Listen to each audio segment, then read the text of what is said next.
Gênesis, capítulo de número 39. Nós vamos proceder com a leitura de dois textos. Gênesis, capítulo de número 39. Nós vamos ler os versículos 1 e 2. Depois nós vamos ler os versículos 20 e 21. Gênesis 39, 1 e 2. Depois nós vamos ler os versículos 20 e versículo de número 21. Abre aí o seu texto bíblico, né? Ou então sua Bíblia no telefone. E acompanhe a leitura junto com a gente, em nome de Jesus. Gênesis capítulo de número 39, versículos de número 1 e 2 diz assim: José foi conduzido ao Egito, e Potifar, cortesão de Faraó, chefe da guarda do Egito, o comprou da mão dos ismaelitas que haviam conduzido para lá. E o Senhor estava com José, e ele se tornou próspero, e estava na casa de seu senhor, o egípcio. E o Senhor viu que Deus estava, viu que Deus estava com ele, e que tudo o que ele fazia, o Senhor prosperava em sua mão. Agora o versículo de número 20, do 20 em diante, diz assim: Então o Senhor de José o tomou e o colocou na prisão, no lugar em que os presos do rei estavam encarcerados, e ele ali ficou na prisão. E o Senhor estava com José, e o favoreceu e lhe deu a simpatia do carcereiro. E o carcereiro entregou nas mãos de José todos os presos que estavam na prisão, e tudo o que ele fazia era feito sobre o seu controle. E o carcereiro não se preocupava com nada que estava à sua disposição, porque o Senhor estava com ele, e tudo o que ele realizava, o Senhor fazia prosperar. Amém? Deus, esta é a tua palavra que foi lida e será ministrada aos nossos corações nessa noite. Eu oro para que através dela o teu Espírito Santo fale conosco, que o Senhor tenha liberdade de agir, de fluir no meio do teu povo, através da tua palavra. Essa é a nossa oração, que o teu nome seja engrandecido, que o teu nome seja santificado aqui neste lugar, em nome de Jesus. Amém. Pode se sentar, meu irmão. Meu irmão, nós vivemos um tempo de crise, não é? Essa palavrinha crise aí tem nos assolado. Você liga a televisão, você ouve falar de crise, você abre o seu celular, você ouve falar de crise. Alguns irmãos que trabalham sentiram aí na empresa onde trabalham a queda no movimento, em alguns negócios, né? Outras pessoas que trabalham por conta própria sentiram o peso dessa pandemia que chegou assolando, que chegou estragando, que chegou derrubando tudo. Então, quando nós falamos em crise, nós estamos falando de uma palavrinha que é comum no nosso tempo. E junto com essa palavrinha crise, nós ouvimos também outras palavras interessantes aí, que não faziam parte do nosso vocabulário, e começam a fazer quando momentos assim surgem. E hoje eu quero trazer uma mensagem aos irmãos sobre uma dessas palavras que surgem quando nós enfrentamos momentos como esse aí que estamos enfrentando. Hoje eu quero falar com os irmãos a respeito de se reinventar. Assim como crise, eu tenho certeza que você também ouviu essa palavrinha por aí, né?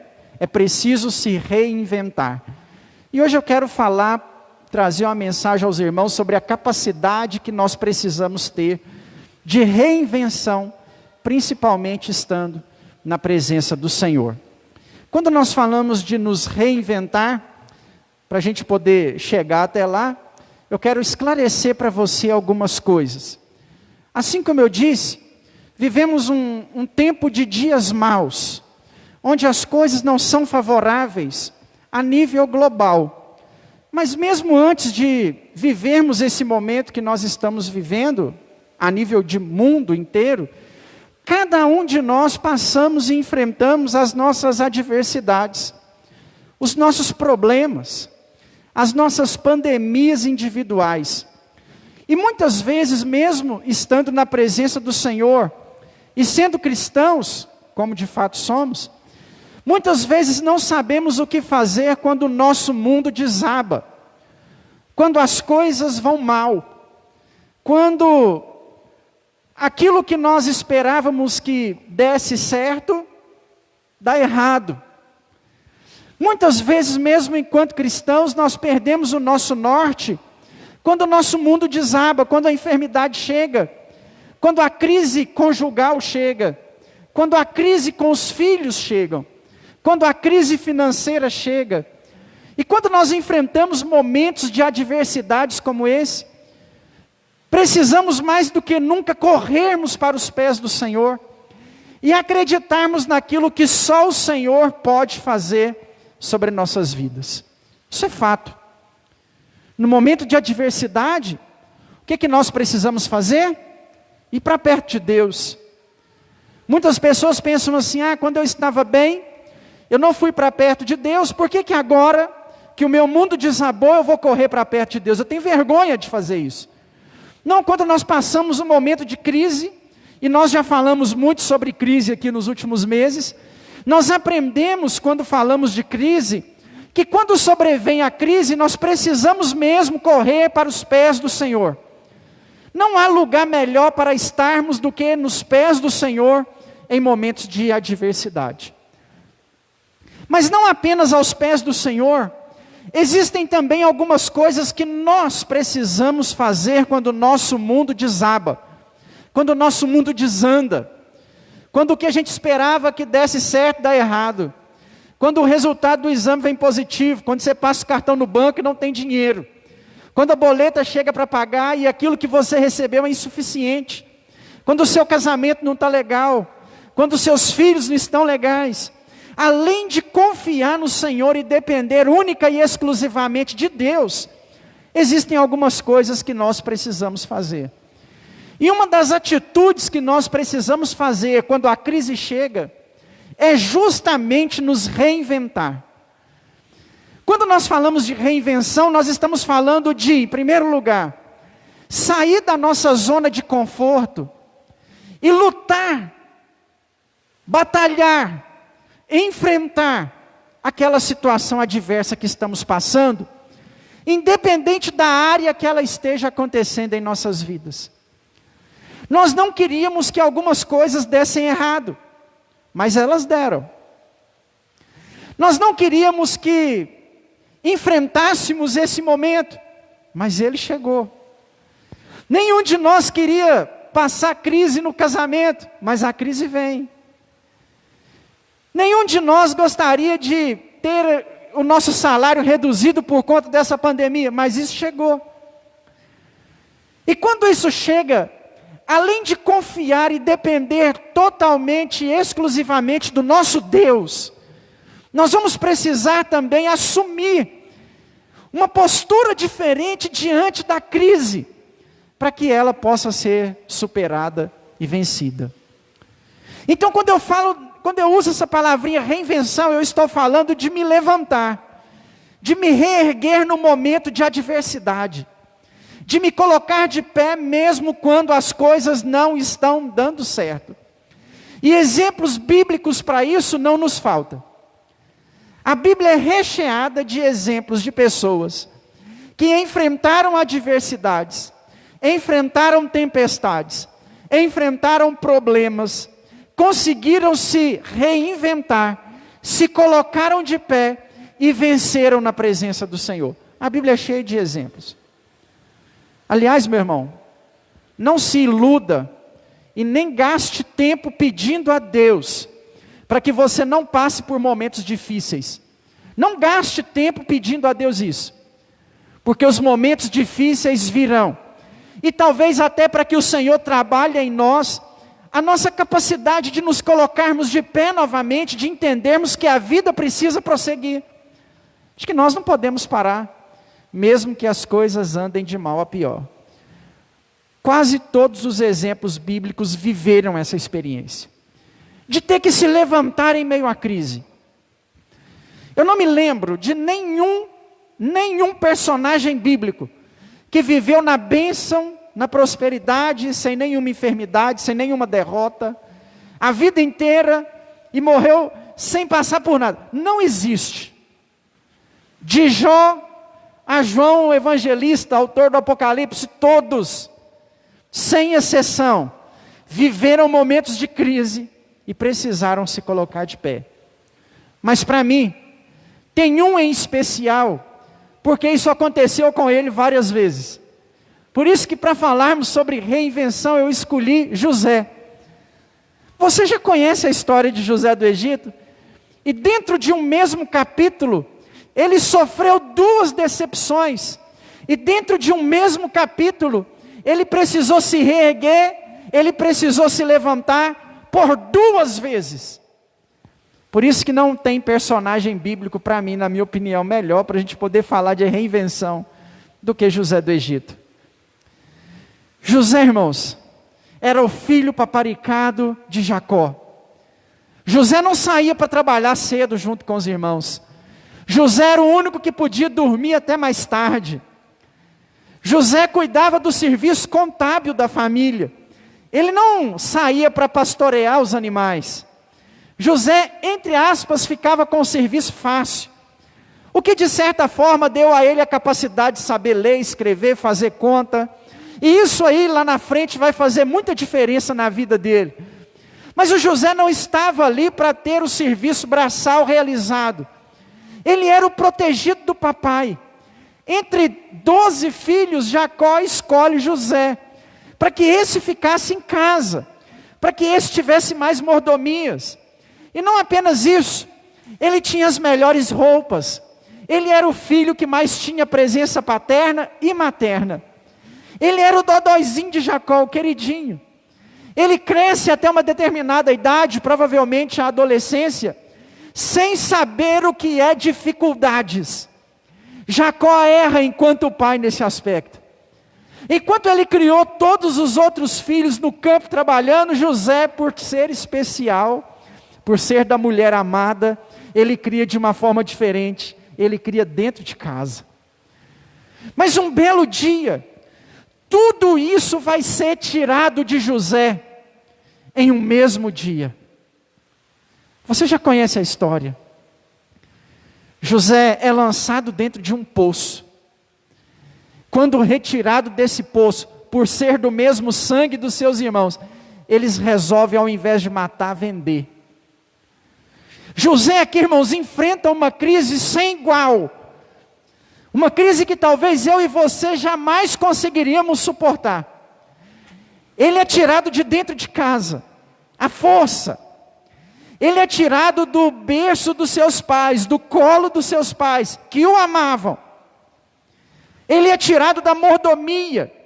Um jovem que até aquele dia não sabia o que era fome, não sabia o que era trabalho duro, de repente se torna escravo. Uma crise sem igual. Hoje para José está tudo bem, uma maravilha, até que ele recebe de seu pai uma tarefa. Olha, estou suspeitando que seus irmãos estão fazendo alguma coisa errada, vai lá ver o que eles estão fazendo. Chega lá, os irmãos, além de estar fazendo uma coisa errada, faz outra coisa errada com ele. Então, do dia para a noite, ele perde o carinho de sua família, ele perde o apoio de sua casa, ele perde o colo dos pais, ele perde a vida de mordomia, e é vendido como escravo. O que piora a situação dele, é porque quem fez isso com ele, não são sequestradores, não foi um exército inimigo de Jacó, antes fosse um inimigo de Jacó se levantasse, roubasse o seu filho querido e o levasse para o Egito.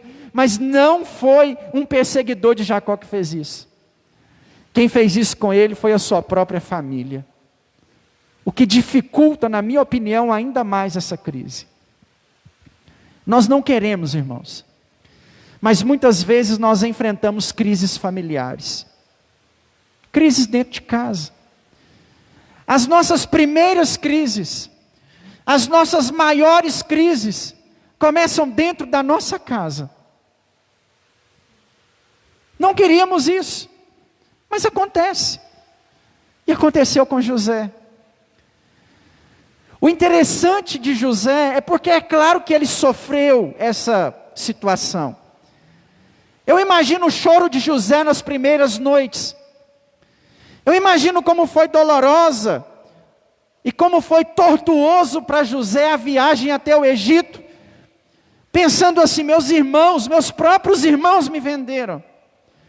Talvez a preocupação com o pai já idoso, com a mãe. O que vai ser do meu pai, o que vai ser da minha mãe quando receberem a notícia? Como será que eles vão proceder diante deles? Sem sombra de dúvidas, José enfrentou uma dor terrível. Assim como nós enfrentamos dores ao longo das nossas crises, seja ela familiar, financeira, conjugal, profissional. Dói, irmãos. Não é errado sentirmos essa dor no nosso coração.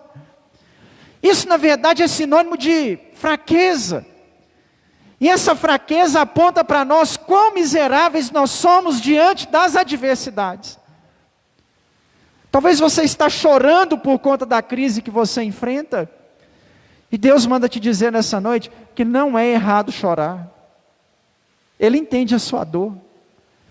Ele sabe o que você está passando. Deus, irmãos, estava olhando para José, mesmo enquanto doía. José vai literalmente ao fundo do poço. Ele chega numa crise sem igual. Ele vive uma experiência negativa, a qual ele jamais teria vivido até aquele dia chegar. E mesmo com o coração em dor, mesmo diante de tanta luta, mesmo diante de tanta adversidade, o José vai se adaptar ao momento que ele vive. E vai passar pelo processo que nós conhecemos hoje, chamado de reinvenção. José vai se reinventar. Ele não é mais o filho protegido do pai. Ele não é mais o queridinho da mamãe.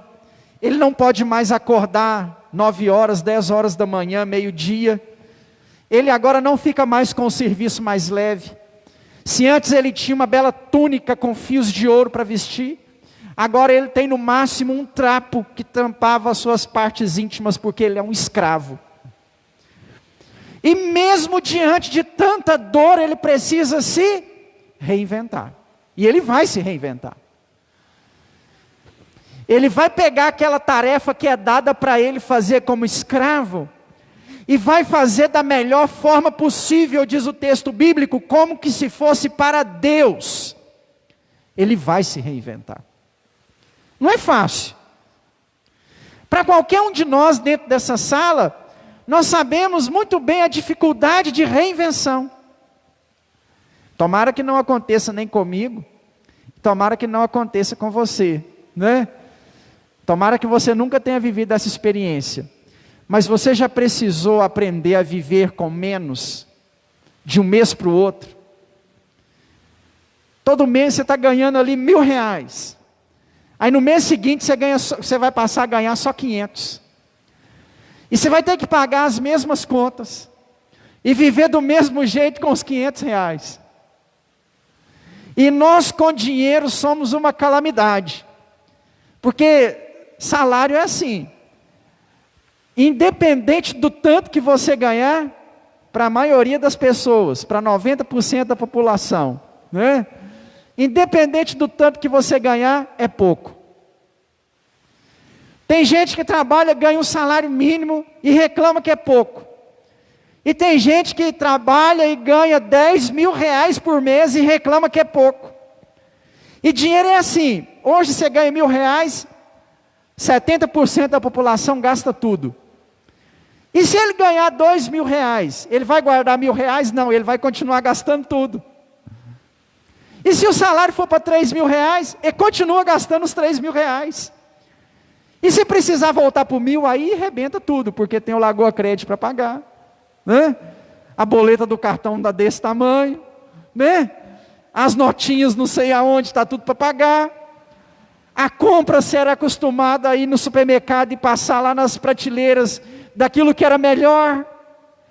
E aí agora que seu salário reduz, você precisa se adaptar a essa situação. Isso não é fácil.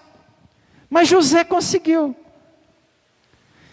Ele conseguiu rapidamente, nós não sabemos em qual fração de tempo, mas foi rápido.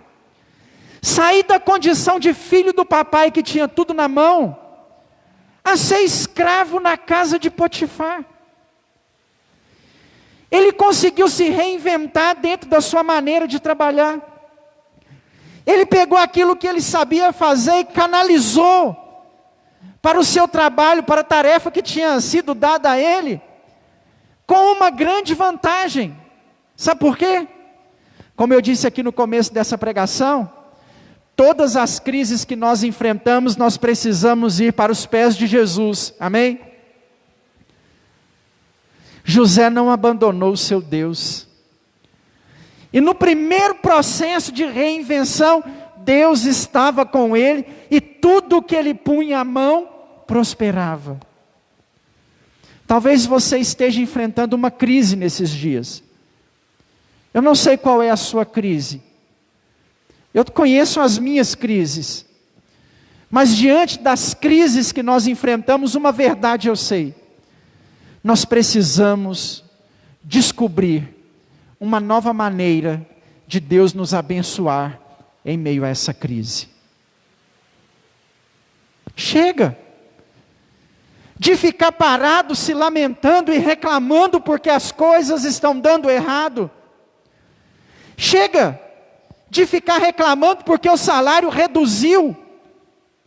Chega de ficar reclamando a enfermidade, de ficar lamentando aquilo que já foi. Está na hora de pegar aquilo que Deus tem te dado e transformar isso numa nova experiência, numa nova oportunidade de ser abençoado por Deus.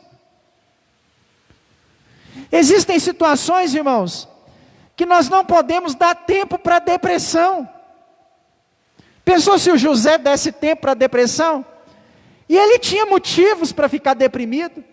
Meus irmãos me venderam, não tem mais meu pai, eu não vou trabalhar mais com a área contábil da família, o que será de mim? Ao invés de ficar se lamentando, José vai se colocar de pé, vai arregaçar as mangas e vai trabalhar. Primeiro conselho que eu dou para você, em tempos de crise, onde você precisa se reinventar, é trabalhe em favor daquilo que você está enfrentando. Seu casamento está em crise, reinvente. Reinvente o casamento. Começa de novo. Comece a conquista novamente. Faça algo diferente. Claro que a gente vive num tempo de pandemia. Não sei se você vai conseguir ir para um hotel fazenda. Nem sei se está aberto. Acho que alguns estão, porque a gente vê foto de gente em hotel fazenda, né?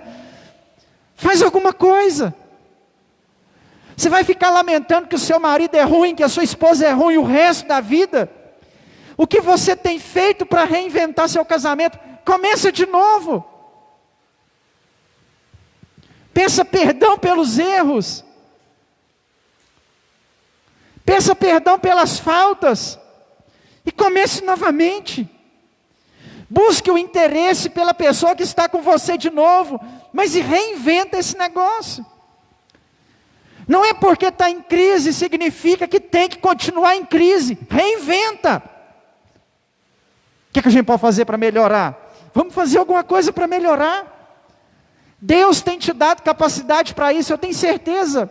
Porque mesmo em meio à crise, o Senhor deu capacidades a José, e Ele dá capacidades a você também. Você perdeu o emprego? Se reinvente. Nesse período de crise, a gente viu fábrica de brinquedo fabricarem totem de álcool gel. Né?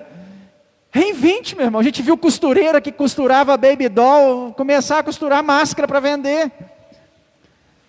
Você perdeu o emprego, você vai ficar lamentando que perdeu o emprego, que o emprego era bom após que quando você estava lá. Acho que não é o caso de ninguém aqui.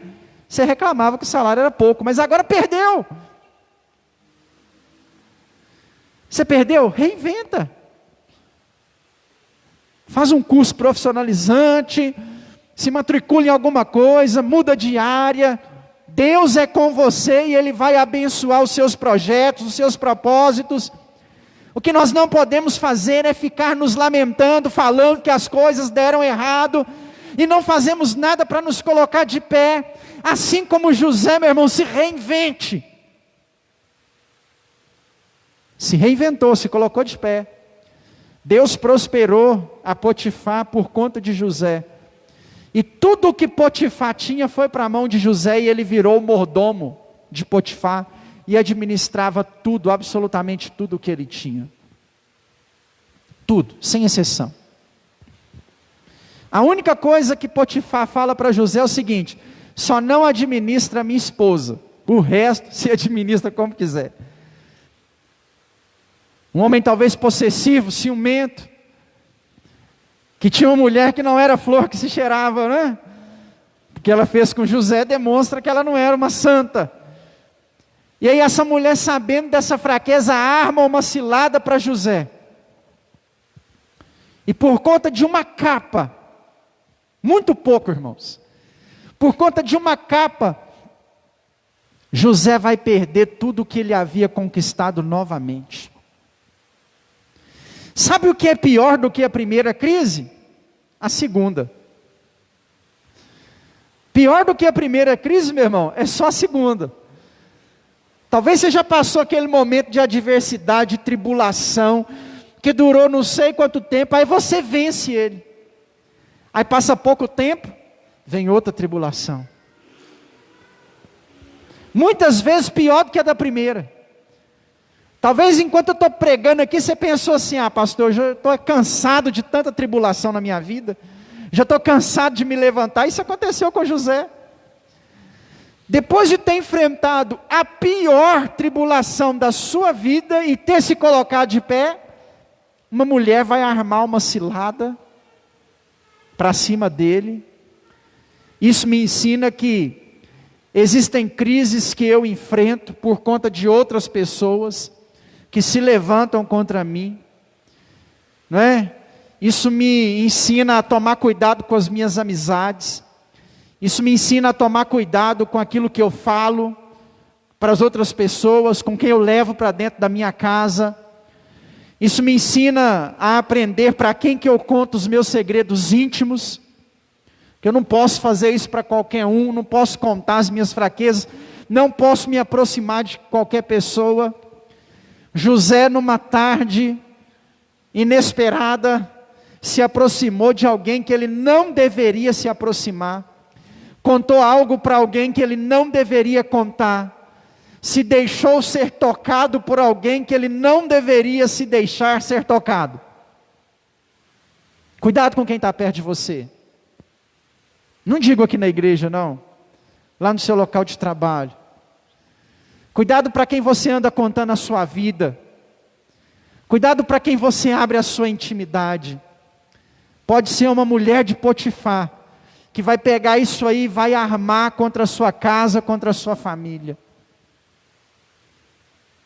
E eu já vi, isso acontece só em novela não, irmãos, acontece na vida real. Muitos casamentos terminarem porque tinha uma amiga que era próxima demais. Tinha um amigo que era próximo demais. E aí contava-se as coisas para as pessoas erradas. Essas situações acontecem justamente nesses momentos. Chega um rapaz com o casamento em crise, encontra uma amiga de muito tempo. E aí, como que você está? Estou bem. E aí, casou? Casei. Seu casamento está muito bom, não. Ah, por quê? Ah, está ruim. Ah, eu resolvo ele para você. Né? Acabou, irmãos. Cuidado de quem você se aproxima. Cuidado para quem você se confidencia. Não sai confiando em todo mundo que aparece perto de você. Não é assim. Essa semana a gente viveu algo interessante no trabalho. Uma pessoa parou, uma mulher dirigindo um carro na rua, se identificou como mecânico de onde eu trabalho, e falou para a mulher que o carro dela estava pegando fogo.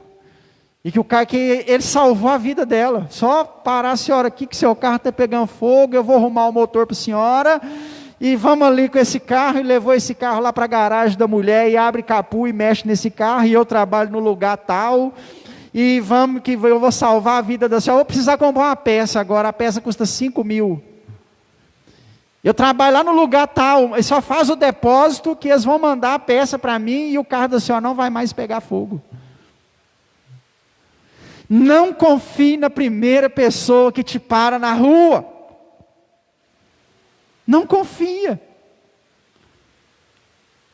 Está lá o José na casa de Potifar, sábado de tarde, né? Um dia de tarde, talvez um sábado à tarde, está lá na casa do Potifar, sozinho, nenhum outro funcionário dentro da casa, só ele e a mulher, e ele vai perto dela. Ela, vendo o rapaz jovem, bonito, sente um interesse por ele, e quer passar ali uma noite de amor, uma tarde de amor com ele, e ele não quer. Porque ele é servo de Deus, porque ele está servindo a Deus, porque mesmo em meio à crise que ele passou, ele permanece fiel ao seu Deus. Aquilo ali está escrito na Bíblia. Para a gente poder entender que um homem, mesmo durante a sua crise, permaneceu fiel ao Senhor. Presta atenção. Não é porque você perdeu algumas coisas, significa que você vai chutar o balde, sair da igreja e largar a fé. Não, irmãos. Fica fiel ao seu Deus. Você conhece a vida de José, você sabe que Deus honrou. Deus vai te honrar. Amém? Deus vai te honrar, amém, meu irmão? Ele vai te honrar, não abandona não. Não larga não. Ele fiel não trairia Deus, não trairia o seu senhor Potifar. Sai correndo da casa, a mulher arranca a capa, fica com ela na mão, conta uma mentira para o marido, e José naquela tarde, mais uma vez, pela segunda vez, dentro de um mesmo capítulo, vai perder tudo o que ele tinha conquistado. Segunda crise. Quando as coisas começam a melhorar, desandam ainda mais. Quando as coisas começam a engrenar, vem um terremoto e joga tudo no chão. Quem já enfrentou crise assim? Você está lá batalhando e lutando, e dificuldade, aí consegue se levantar, vem uma enviada do capeta, do diabo, e lança tudo por terra novamente. Muitos de nós, dentro da nossa fraqueza, agora acabou tudo. Por conta da mentira dessa mulher, José vai ser lançado no cárcere, onde ficavam os prisioneiros do rei, e vai ser esquecido nessa prisão. Tirado do colo de sua família, vendido pelos seus irmãos, se tornou escravo, e por fim agora é lançado na prisão. E pode ler o capítulo 39 na sua casa que você vai ver lá. José é esquecido na prisão. Ele interpreta um sonho assim que ele chega, e aí quando o sonho se cumpre, ele fala para o dono do sonho, né? Para o copeiro do rei: olha, lembra de mim quando estiver diante do rei. Eu lembro, só que ele não lembrou no outro dia, ele esqueceu. Nem é ele que vai lembrar, é o Senhor. Quando ele lembra de José na prisão, é Deus que coloca no coração dele. O texto fala assim: e fez o Senhor, o copeiro, se lembrar que José interpretava sonhos. Esquecido na prisão. Qualquer um de nós, irmãos, que jamais enfrentaremos uma tribulação semelhante a essa. Eu disse isso aqui hoje cedo na escola dominical, né? Que as nossas lutas são dorzinha na coluna, falta de dinheiro, um cano estourado em casa, a mulher que é chata, o marido é aborrecido. Essas são nossas tribulações, né? A tribulação dos primeiros discípulos era cova de leões, era açoites, correntes, prisões, né? E aí a gente acha que a gente está sendo atribulado, né? Atribulado era eles. Tribulação, meu irmão, é o que José enfrentou, perdão. O que nós enfrentamos diante daquilo que José enfrentou, talvez nem pode ser chamado de tribulação. Qual de nós aqui seríamos vendidos como escravo pelos próprios irmãos? Qual de nós aqui seremos esquecidos de forma injusta dentro de uma prisão? A probabilidade disso acontecer comigo ou com você é mínima, é quase zero. Pode acontecer, mas é quase zero. Qualquer um de nós, diante da situação que José está, desanimaríamos, abandonaríamos o barco, negaríamos a nossa fé. Eu conheço uma pá de gente que quando a dificuldade chegou, ele largou Deus. Ah, vou servir a Deus, não, está difícil demais, parece que era mais fácil quando eu não servia a Deus do que agora. Isso, irmãos, é uma cegueira colocada pelo diabo, viu? Eu duvido com qualquer um aqui dentro, talvez esse não é o seu pensamento, tomara que não seja, que a sua vida era melhor quando você não tinha o Senhor. Quando você não tinha Deus, você não prosperava. Quando você não tinha Deus, você, para ser feliz, achava que precisa de outras coisas, que precisava de outras coisas. Você gastava o seu dinheiro com bebida, alguns com outros vícios, eram presos na mão do diabo. Veio para Deus, Deus te arrumou, te colocou até bonitinho. Para muitos de nós, arrumou até alguém para estar do lado. Para qualquer dificuldade agora que chegar, a gente fala assim: ah, mas quando eu era do mundo era mais fácil. Mentira! Se você olhar para a sua vida, para a sua casa, para aquilo que Deus te deu, é mentira. Isso é uma cegueira colocada pelo diabo. Nós não podemos nos curvar diante de qualquer tribulaçãozinha. Eu estou falando de alguém que foi esquecido na prisão, depois de ser vendido como escravo pelos irmãos. Você acha que o José foi para o cantinho da cela chorar? Oh, não aguento mais essa vida minha, deu tudo errado, o que eu fiz para merecer? Não foi isso que ele fez, não. Ele observou, com inteligência, com lógica, aonde ele poderia crescer dentro daquele lugar. Esse processo se chama reinvenção.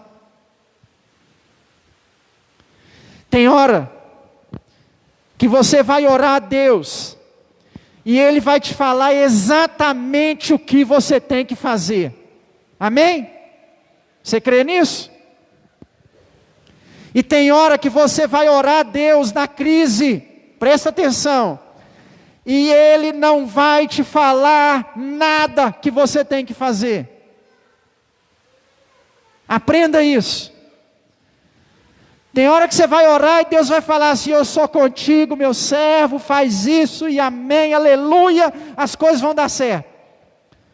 E vai ter hora que Deus vai deixar você usar a sua própria inteligência para sair da crise.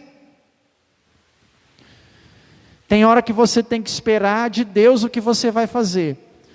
E tem hora que você tem que pensar no que você vai fazer. Quer uma prova? Gosto muito de Raabe, a concubina de Sara, esposa de Abraão. A mulher colocada para fora de casa, expulsa de casa pelo próprio marido, o Abraão. O pai da fé, colocou a mulher para fora com o filho de 12 anos de idade, entre 12 e 15 anos de idade, em direção a um deserto. Quando ela sai em direção àquele deserto, ela tem uma certeza: eu e meu filho vamos morrer. Após acabar água, comida, alimento, não está conseguindo andar mais e o deserto não ter chegado ao fim, ela coloca o menino a um tiro de flecha de distância, para não escutar o choro dele, e começa a fazer a última oração dela: Senhor, me recebe aí, estou chegando, né? Meio injustiçada, mas meu filho está lá, não quero ver ele morrer, acabou, a nossa caminhada acaba aqui, eu fiz o que eu tinha que fazer. Deus aparece para ela e fala assim: ainda não acabou. E dá a ela um açude. O que a Agar faz, irmãos? Abre um hotel nesse açude. É isso mesmo. Os viajantes que agora cruzavam o hotel, que agora cruzavam um deserto, tem um ponto de referência no meio do deserto para passar a noite, tomar água, tomar um banho e continuar a viagem. E aquilo ali trouxe renda para Agar e fez com que a família dela crescesse. E são os ismaelitas que compram o José aqui nessa história. Porque Deus proveu na vida de alguém no deserto, e essa pessoa usou de inteligência para aprender a viver naquele deserto. Existem crises que Deus espera que você, na sua inteligência, faça alguma coisa e se coloque de pé. Para de ficar se lamentando, achando que Deus não faz as coisas por você, porque existem coisas que é você que tem que fazer.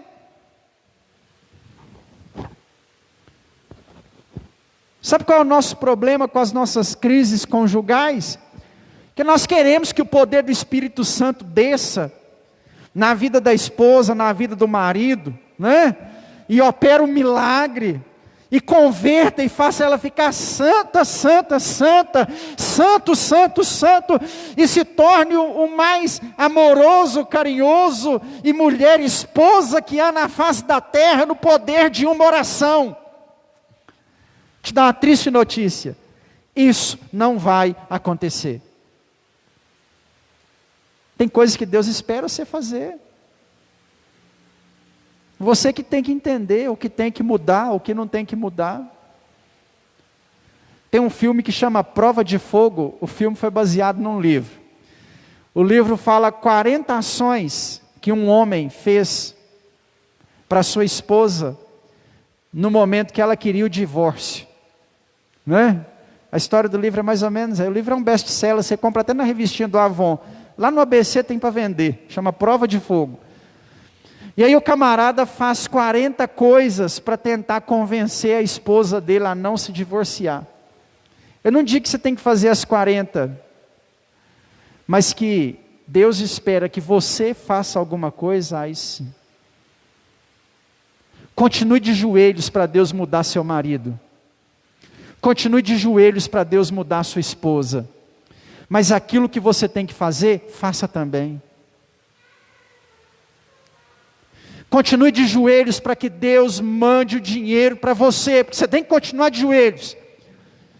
Mas acorda mais cedo e vai lá no cine e vê que vaga tem, que você pode se encaixar nela.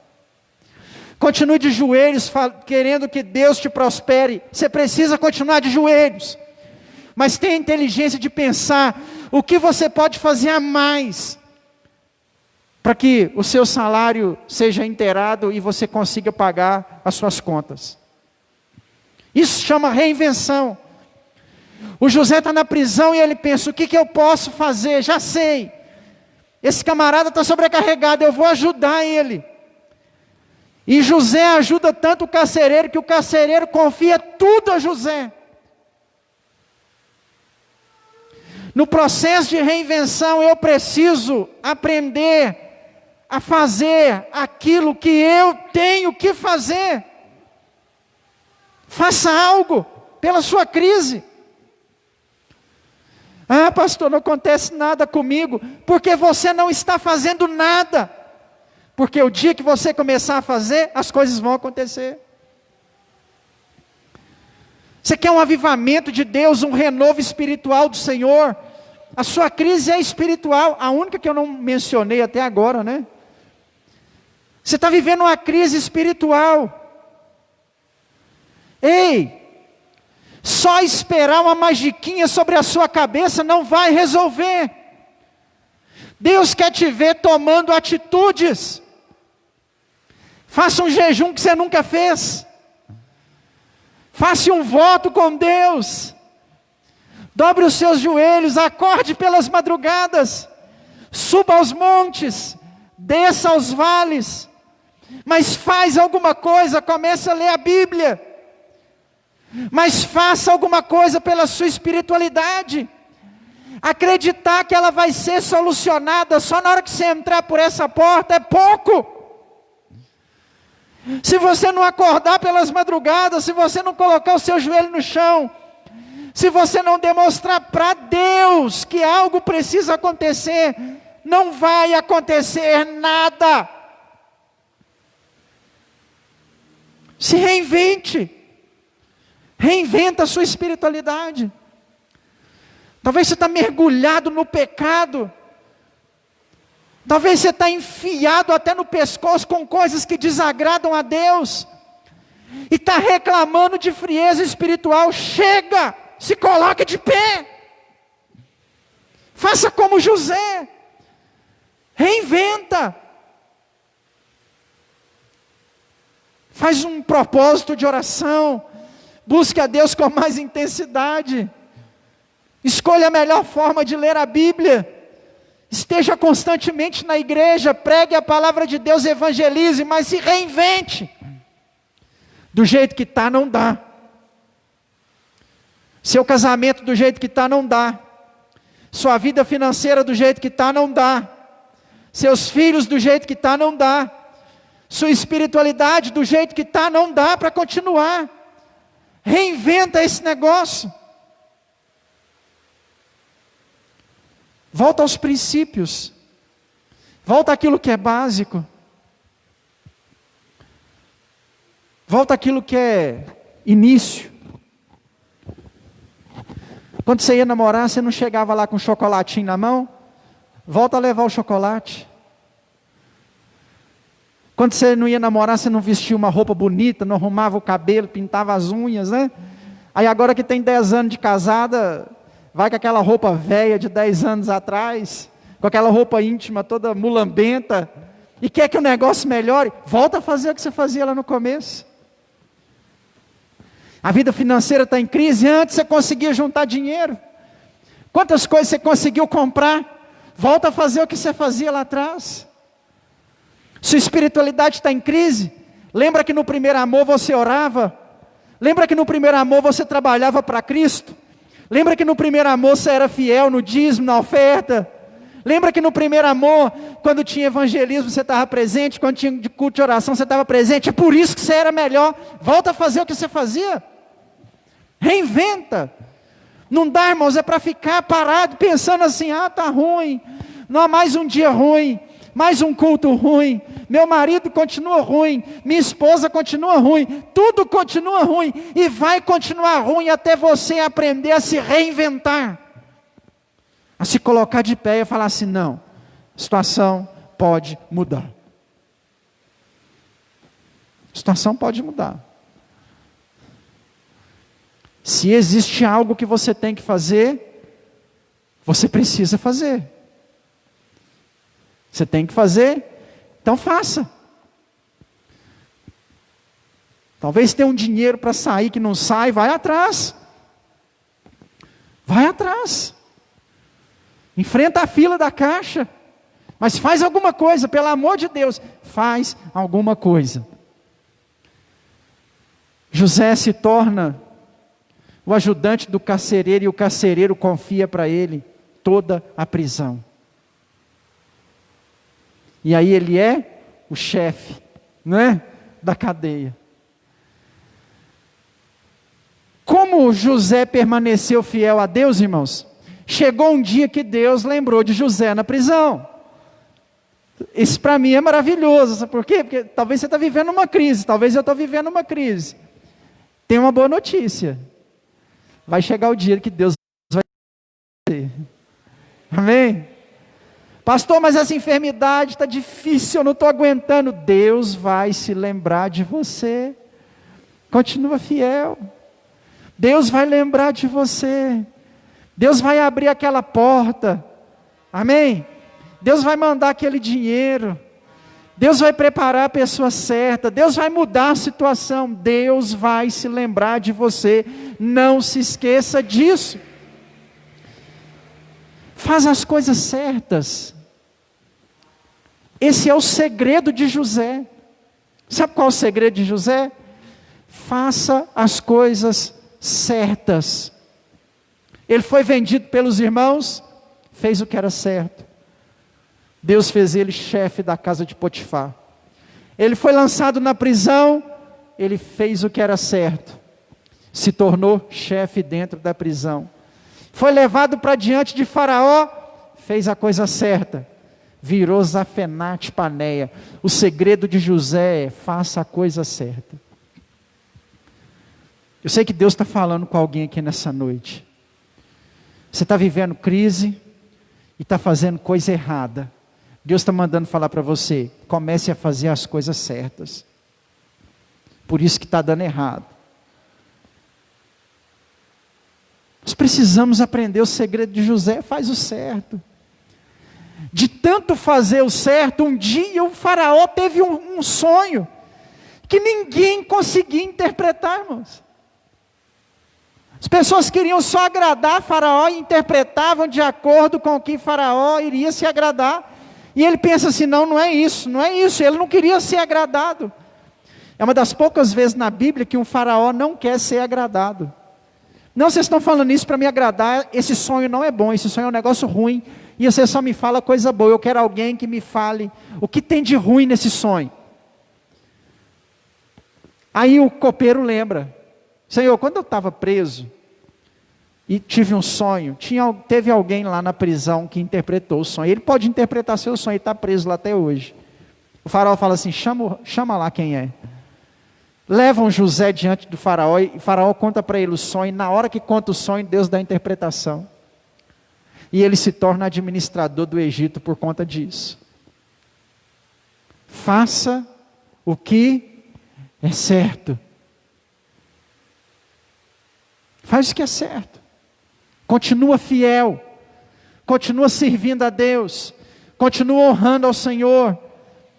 Use a sua inteligência durante a crise. Mas faça o que é certo e Deus vai se lembrar de você. Eu não sei, meu irmão, o que você está passando, mas de uma coisa eu sei. Nós podemos nos reinventar e nos colocar de pé diante de qualquer crise que estejamos enfrentando. Se reinventa. O que você pode fazer diante desse momento de dificuldades que você está enfrentando? O que Deus tem te dado na sua mão para poder fazer? Então faça, porque a bênção de Deus você já tem. E aí faça as coisas certas, porque assim como Deus honrou a José, se você estiver fazendo as coisas certas, Ele vai honrar você também. E o dia da sua vitória vai chegar. E o seu tempo de paz vai ser alcançado. E aí Deus vai te colocar em lugar de honra. Amém? Mas para isso, faça a coisa certa e se reinvente em nome de Jesus. Glória a Deus. Aleluia. Amém. Amém. Se coloque de pé. Feche seus olhos nesse momento. Vamos orar mais uma vez. Aleluia. Qual é a sua crise? Qual é o seu problema? Qual é a sua adversidade? Apresenta diante do Senhor. A palavra de Deus já te orientou quanto ao que você deve fazer e como você deve fazer nessa noite. Se reinventa, meu irmão. Vamos parar de ficar lamentando, vendo só o negativo. Vamos parar com esse pessimismo. E vamos pensar em como nos colocar de pé para que Deus nos abençoe em nome de Jesus. Pai, nós agradecemos ao Senhor por esta palavra, por esta mensagem. Agradecemos ao Senhor pelo teu cuidado sobre nossas vidas. Agradecemos ao Senhor porque sabemos que servimos ao mesmo Deus de José. E o mesmo Deus que livrou José da mão dos egípcios na primeira vez e o fez mordomo de Potifar é o mesmo Deus que nos livra. O mesmo Deus que livrou José, que se lembrou de José quando ele estava na prisão, é o mesmo Deus que se lembra de cada um de nós aqui, ó Deus, independente do tempo que nós estamos passando. Eu oro para que o Senhor venha se lembrar do teu povo. Lembra, Deus, da Igreja Batista Nacional Atos. Lembra, Senhor, de cada um dos irmãos que estão reunidos aqui nessa noite. Lembra, Senhor, de cada uma das pessoas que estão orando junto conosco de suas casas. Nós estamos em adversidade, nós estamos em tribulação. Nós vivemos um tempo difícil, vivemos um tempo adverso. Lembra do teu povo, Deus. Lembra dessa tua serva, lembra desse teu servo com problemas no casamento. Lembra, Pai, desse teu servo com problemas financeiros. Lembra, Pai, desse teu servo com problemas de espiritualidade, com problemas de enfermidade. Lembra, Senhor, assim como o Senhor se lembrou de José, lembra, Pai, de cada um de nós, que o Teu Espírito Santo nos dê força para continuar fazendo a coisa certa, de forma certa, para que o Senhor se lembre de nós. Lembra, Senhor, dos Teus servos. Lembra, Pai, desse que trabalha por conta própria. Lembra, Senhor, desse que é fiel a Ti, ó Pai, mesmo em tempos de adversidade. Lembra, Deus. Lembra, Senhor, desse que foi abandonado pela família. Lembra, Senhor, desse que foi traído pelos próximos amigos. Lembra, Senhor, desse que está em aflição, que está com o coração abatido. Lembra, Senhor, desse que está pensando em desistir, desanimar, que está fraco, que está frio. Lembra, Senhor. Lembra de nós nessa noite, ó, que nós oramos, ó Pai, a Ti. Que Teu Espírito Santo nos ajude a nos reinventarmos, a nos colocarmos de pé. Em nome de Jesus, em nome de Jesus, aleluia, glória a Deus, aleluia, amém, amém. Meu irmão, nós vamos passar agora ao momento de ceia do Senhor, amém? Enquanto os diáconos vão se posicionar, o grupo de louvor vai se preparar para cantar mais uma canção. Sei que a palavra já foi ministrada, a palavra de Deus já foi pregada. Eu sei que você já orou 3 vezes aí durante esse culto, né? Mas mesmo assim, ceia é um negócio muito sério. Então nesse momento, consulta o seu coração aí, põe a mão no seu coração. Como foi seu mês? Não é? Talvez o mês passado foi um mês de poucos dias na igreja, um mês de pouca oração, não é? Foi um mês de onde passou e você acabou nem se lembrando de Deus direito. Peça perdão ao Senhor por isso. Ceia é um negócio muito sério. E além de sério, ceia é um renovo, é um recomeço, é uma reinvenção. Eu desafio você a orar e agora e falar: Deus, esse mês eu vou ser melhor na Tua presença. Eu vou ser mais fiel ao Senhor. Eu vou Te adorar mais. Faça isso, meu irmão. É ceia. Ceia é para isso. Ceia é para que a gente recomece. Ceia é para que a gente se reinvente. Em nome de Jesus. Deus, nós apresentamos a nossa vida, Pai, diante do Teu altar.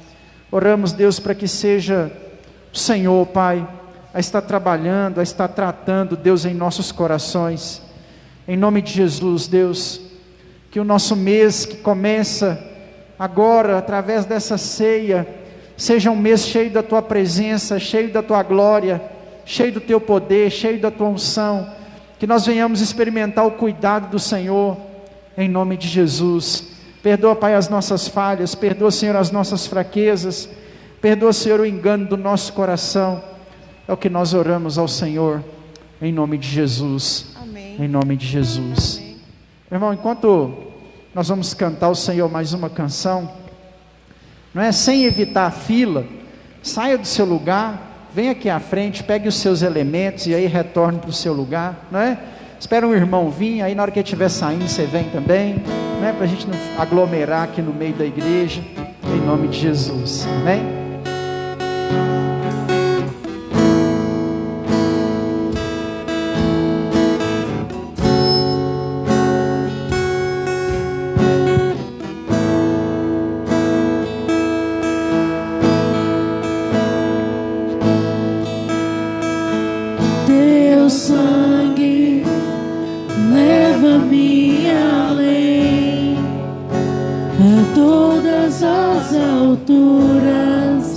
Onde ouço a Tua voz, fala de Tua justiça pela minha vida.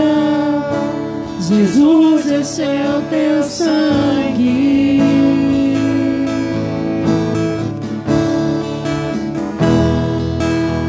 Tua cruz mostra a Tua graça, fala do amor do Pai, que prepara para nós um caminho para Ele, onde eu posso me achegar. Só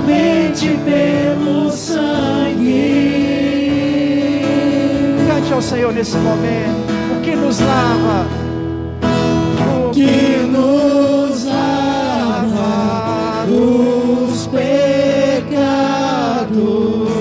o que nos traz restauração. Nada além do sangue, nada além do sangue de Jesus.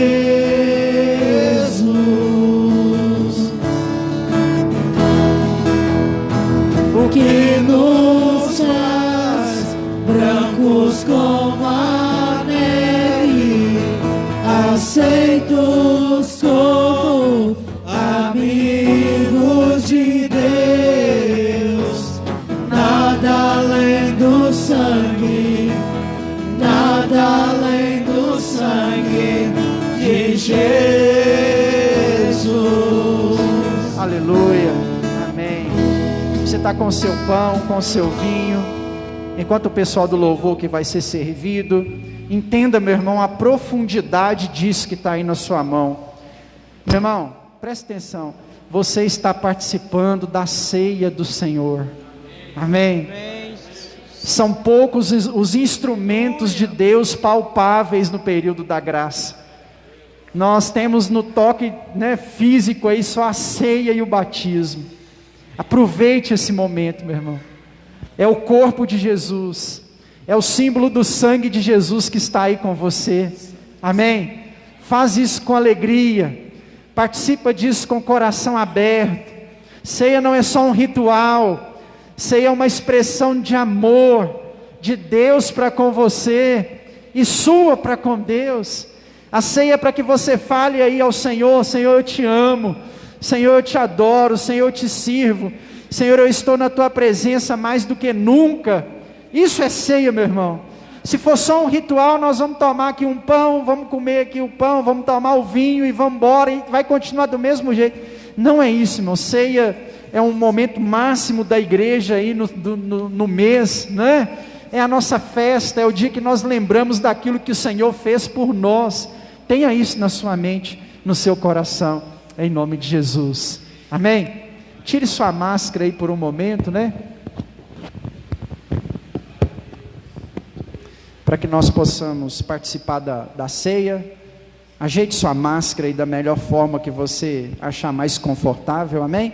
Você está com 2 copinhos, um com pão e outro com vinho, por conta dessa pandemia, para a gente não ficar tocando no mesmo pão. Então, identifica aí qual mão que está os copinhos, para você não confundir, amém?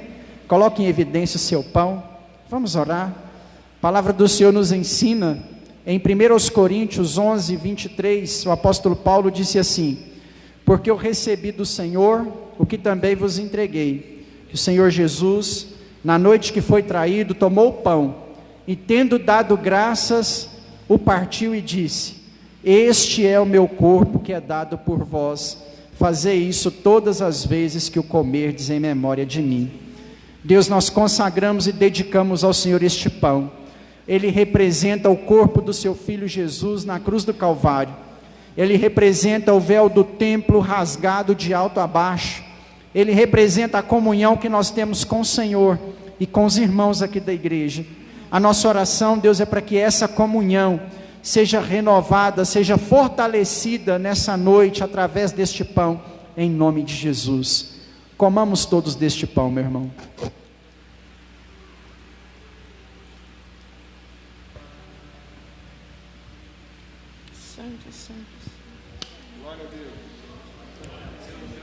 Aleluia, glória a Deus. Meu irmão, a ceia não era um velório, era uma festa, amém? Então diga glória a Deus, obrigado. Agradeça ao Senhor pelo corpo, agradeça ao Senhor por fazer parte desse corpo. Fala obrigado. Deus te chamou, meu irmão, e tirou você do mundo.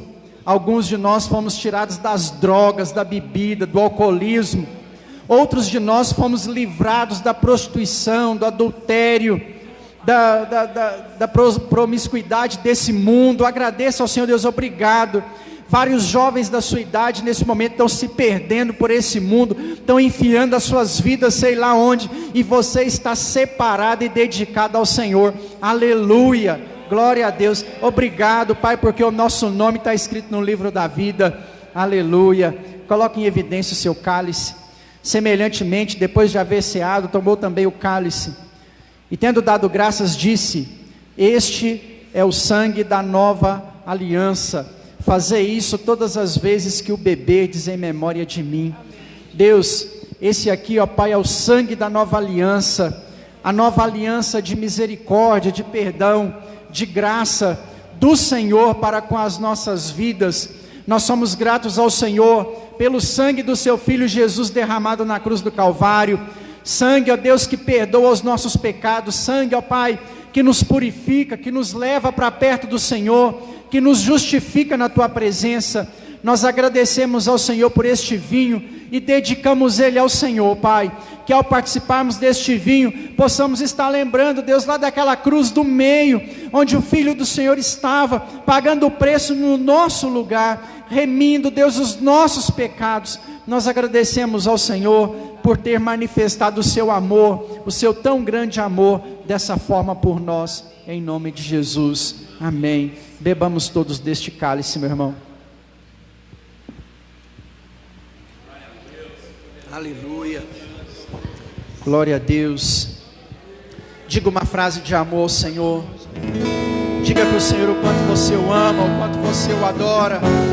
Ore ao Senhor nesse momento. Diga ao Senhor o quanto você o ama. Diga ao Senhor o quanto você o adora.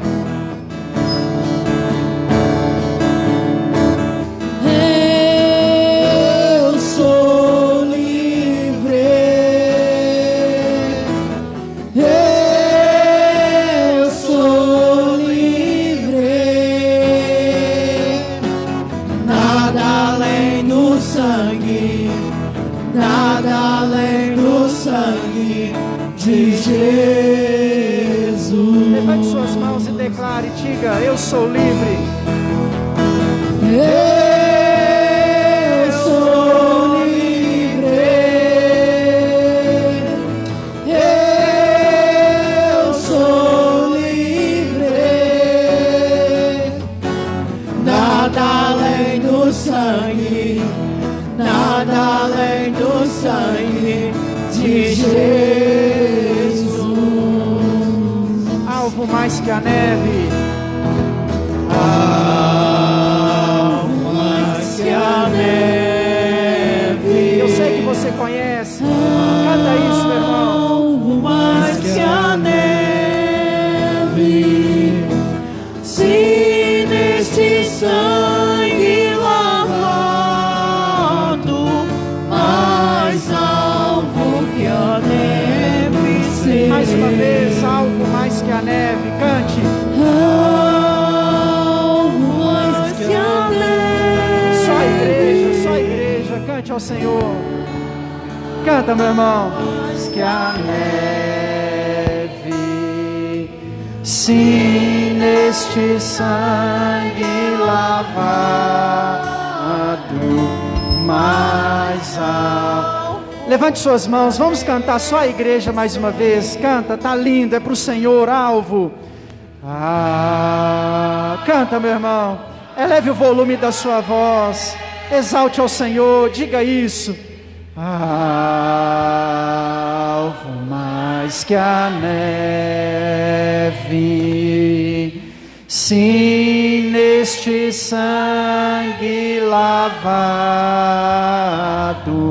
mais alvo que a neve serei. Aleluia, Sim, Senhor. glória a Deus, aleluia, aleluia, aleluia. O texto termina dizendo assim: porque todas as vezes que comerdes deste pão e beberdes este cálice, anunciai a morte do Senhor até que Ele venha. Diga comigo: Maranata, ora vem, Senhor Jesus. Aleluia, glória a Deus, aleluia, santo é o Senhor. Amém, amém. Amém. Irmãos, essa semana foi aniversário do nosso irmão Juninho, né? Vem cá, Juninho, para a gente poder orar por você, em nome de Jesus. Ele fez o churrasco, mas não convidou a gente para evitar aglomeração, né, Juninho? Não pode, pandemia. Estenda suas mãos para cá, vamos abençoar a vida do nosso irmão. Deus, eu quero agradecer ao Senhor por mais um ano que o Senhor concedeu ao Juninho na tua presença. Ano, Deus, de luta, de dificuldades, eu sei. Ano onde ele foi trabalhar um pouco mais longe de casa, mas ano também onde ele está na tua presença, servindo ao Senhor. Ano esse, Deus, também cheio da tua bênção, da tua provisão. E nós somos gratos ao Senhor, Pai, pela vida do teu servo e por tudo que o Senhor tem feito na vida dele, na vida da Ruth, a sua esposa, das suas filhas. Muito obrigado, Deus, porque eu sei que é grande o milagre do Senhor na vida do Juninho. Eu sei que é grande o milagre do Senhor nessa família. E nós, ó Pai, somos gratos ao Senhor por isso, Deus. Que o Senhor abençoe ainda mais a vida do teu servo na tua presença. Que esse novo ano que começa para ele seja um ano de bênção, de prosperidade, de cuidado do Senhor sobre a vida, sobre a família dele, em nome de Jesus. Amém. Amém. Parabéns pra você nessa data querida, muitas felicidades, muitos anos de vida, que o Senhor te abençoe e te dê santidade, alegria e saúde, muitas felicidades. Viva Jesus na vida do Julinho, amém? Glória a Deus. Levante suas mãos ao Senhor. Deus, muito obrigado por estarmos reunidos aqui nessa noite.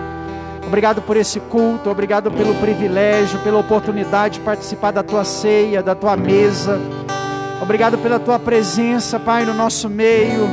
Obrigado por essa porta aberta, pela vida dos irmãos que aqui estão, pela vida daqueles que nos acompanham de suas casas. Nós somos gratos ao Senhor, Deus, e pedimos que o teu amor continue sendo manifesto no nosso meio, para a honra e glória do teu santo nome, ó Deus. Eu abençoo a vida, a família, a semana de cada um dos irmãos na tua presença. Oro para que seja uma semana de bênção, que nós possamos continuar experimentando o cuidado, o agir, a provisão sobrenatural do Senhor, em nome de Jesus. Em nome de Jesus. Meu irmão, que o Senhor te abençoe e te guarde. Que o Senhor resplandeça sobre ti o teu rosto e tenha misericórdia de ti. Que sobre ti o Senhor levante o rosto dele e te dê a paz, em nome de Jesus.